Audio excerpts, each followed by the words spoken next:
This video is titled Advice on Getting Titles.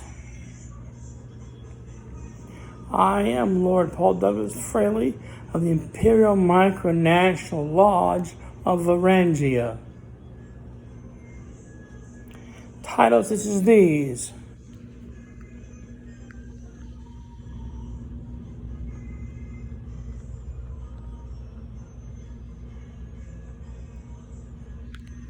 I haven't mounted it yet, but that's what your title should look like. It's for private recognition only, you understand. In order to either run your own Imperial Lodge as a micronation or to be a member as a nobleman or noblewoman. It takes years to save money for something like that. The most cheapest you can afford would be like $500 for each individual title.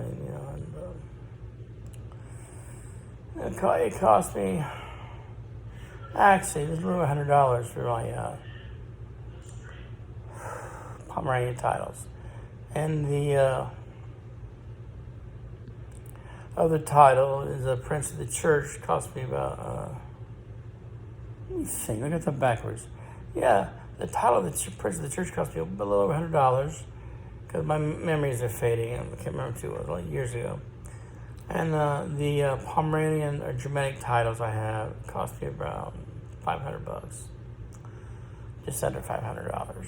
And most of your titles now only will cost you about $100, or just under that. If they're Baron or of this, that, and the others from England or Scotland. And then you can get your real manorial titles for expensive prices, high as $5,000 or $6,000. That's a lot of money. But if you can protect your money on your way to the post office, get a money order, send it in to their address with a letter, explanation, and your own personal address, then you got it made. And I wanted to warn people out there that handling large sums of money in public is dangerous. Don't let anybody know you have it on your way to the post office to mail the letter. Otherwise, you do it by credit card if they accept credit. I don't personally use credit cards. Once in a blue moon, I use debit cards, but they don't make them that high up, I don't think. So I just don't fool with it. I prefer to use U.S. postal money orders. Once they see the numbers on that money order, they won't reject it. They'll cash it because it's a U.S. postal money order. Yeah. And you can't get certified mail outside the United States. It must be through the International Registry, which will cost you approximately $100. Anywhere from $80 to $100 for international registry to make sure you can track the letter to this destination where it's going.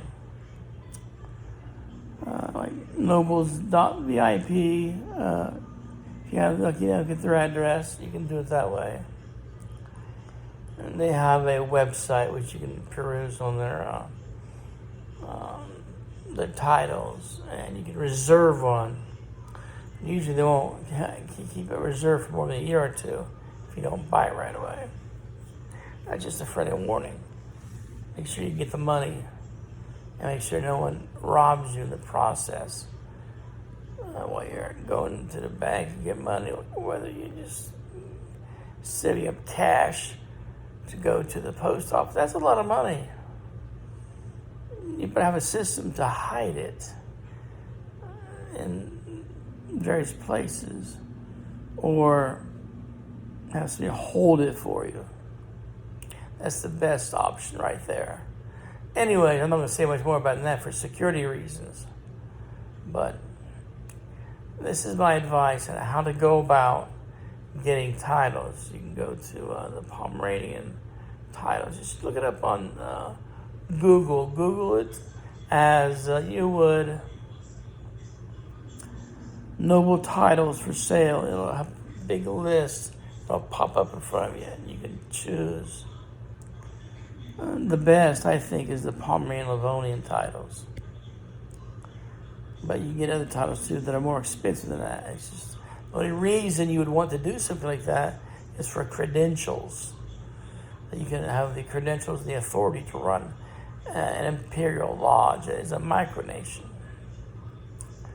But you also, before you even think about that, do you have nobility in your family tree? The whole exercise here, the whole point of this whole exercise is making sure your moniker, your titles you hand out to members of your lodge, noble titles, are worth the paper it's written on, because you have noble ancestry or royal ancestry on either or both sides of your family, in addition to having credentials such as the ones I just now showed you. That's very important. Having credentials. Very difficult, pain in the butt or whatever, getting them, and risky. But once you do it, if you've accomplished it, you have established the fact, once you establish the fact that you have a genealogy with royal titles, noble titles in your ancestors, you have the credentials to back it up in a lodge, or what you call a club, that has its own charter, indicating that they have received their title of nobility from somebody who's qualified to hand them out. Otherwise, people probably just snicker and laugh at you. You go to other countries like Canada or UK. And say, hey, it says this guy who was established as a nobleman of royal ancestry with credentials from other nobles, handed me this paper and put my name on it, granted me a title. They might give you some respect, but there are many people who do not have a throne in another country because they're what you would call a nobleman or a ruler who is in exile. And that's basically what I am, because my ancestors, royal or not, were chased out of Murmansk, Russia. The territory which they claimed is all Western Russia. But they were ran out of there by the military people who took over the country. You will have that type of status if you have those type of credentials to run your own lodge or club, like you would a country or a micronation. You might get some respect overseas. But now is the question of names, royal titles on passports. Not usually, unless there's a prefix like HRH or HRE. The difference being HRE means you run an empire, other smaller nations under your belt, under your authority. And normally you would simply be HRM as if you're a king, or HRH if you're a prince or princess. It's legal because it's no different than having like a PhD title in front of your name. I'm pretty sure it is. It depends on what state you live in, I imagine, but if you want to, you go to all the expensive trouble of asking for advice from a lawyer if you can have that on your passports and your license, your driver's license. I don't have a driver's license. I've got one of my credentials or identification cards from Scotland because I own a timeshare in Dunham's Castle. And what that indicates is I have the right to have the word Lord in front of my name on that particular identification card and not anything else. But, who knows? You might want to show some ID, you go into the library to get a library card. They might ask you for some identification. You have to have a picture of yourself on it, though. As long as you're doing that, you can show off. That's all it's for. That type of nostalgia and prestige. They talk about people who have been given elite titles, which is all this is, really.